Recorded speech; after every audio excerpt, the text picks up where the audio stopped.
Aujourd'hui en CM1, CM2, on revoit ensemble la technique de la division avec deux chiffres. Vous avez été nombreux à commettre quelques petites erreurs, donc on revoit ensemble toute la procédure de façon à rien oublier en route. Alors comme toujours, on commence par chercher combien il y a de chiffres au quotient. Est-ce que dans 2 je peux prendre 22? Non. Est-ce que dans 23 je peux prendre 22? Oui. Il y aura donc une première petite division, une deuxième petite division, une troisième petite division. Cela se traduit avec 3 chiffres au quotient. Donc je peux commencer maintenant ma division. Dans 23, combien il y a de fois 22? Ce n'est pas trop difficile. Il y a 1 fois 22. Donc du coup, j'enlève 22 à 23. J'oublie pas de mettre 1 au quotient. Et donc il me reste 1. Je vérifie toujours à cette étape-là que le reste est plus petit que mon diviseur. Si mon reste est plus grand que le diviseur, c'est que j'ai commis une erreur. Allez, on continue. Donc maintenant, on descend le 5. J'ai donc 15. Est-ce que dans 15, combien y a-t-il de fois 22? Eh bien, il y a 0 fois 22. Donc surtout, j'oublie pas d'écrire le 0 ici. Hier, j'ai vu encore quelques erreurs comme ça. Ça, c'est le genre de choses qui ne doit plus arriver. Donc je poursuis ma division. Maintenant, je descends les 6 unités. Et maintenant, j'ai 156. Alors 156, dans 156, il y a combien de fois 22? Donc en calcul mental, on peut trouver. Mais moi, ce que je vous conseille de faire, c'est de faire la table de 22 assez rapidement à la calculatrice ou avec un tableur. Et ensuite, on va chercher qu'est-ce qui se rapproche le plus de 156. Et ici, on a 7 fois 22. 7 fois 22, donc je mets 7 à mon quotient et j'enlève 154 à 156. Il me reste 2. À cette étape-là, j'écris mon résultat. Donc mon résultat, c'est 2356 est égal à 107 fois 22 plus 2. Donc 107 fois 22 plus 2. Et je peux maintenant me vérifier. Pour me vérifier, je fais 107 fois 22 plus 2. Est-ce que c'est égal à 2356? Si oui, ma division est correcte. Et là, en l'occurrence, c'est correct. Donc voilà.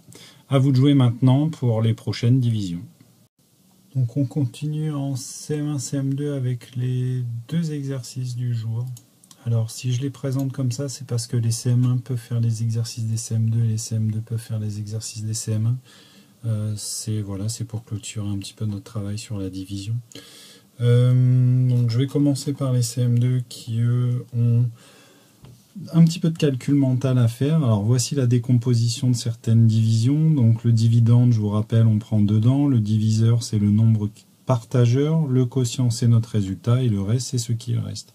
Donc autrement dit, comment ça se passe? Avec les données qu'on a, il faut réussir à recomposer le tableau. Ici, par exemple, vous avez dans 100, combien il y a de fois 11.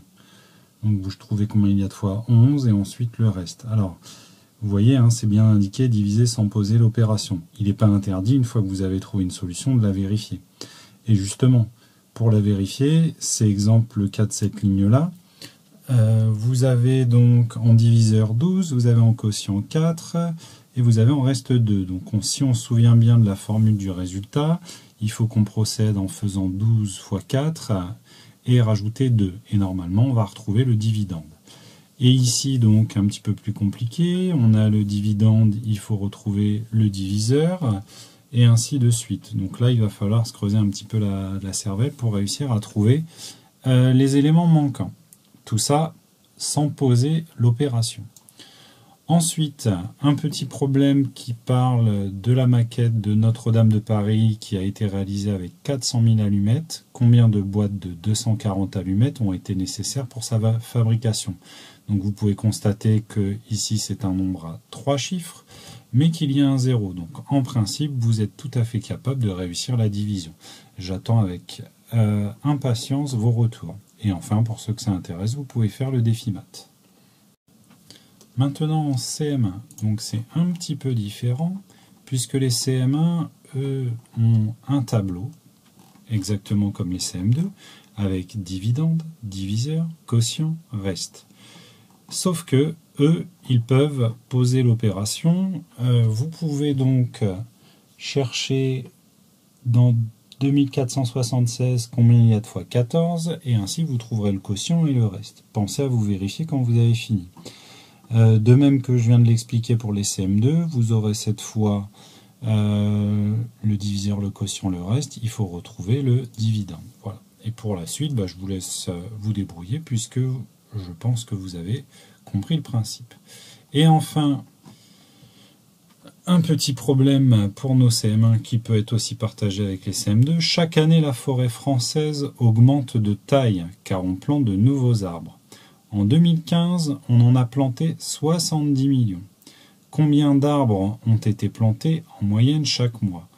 Donc, je pense que vous savez que dans une année, on a un certain nombre de mois.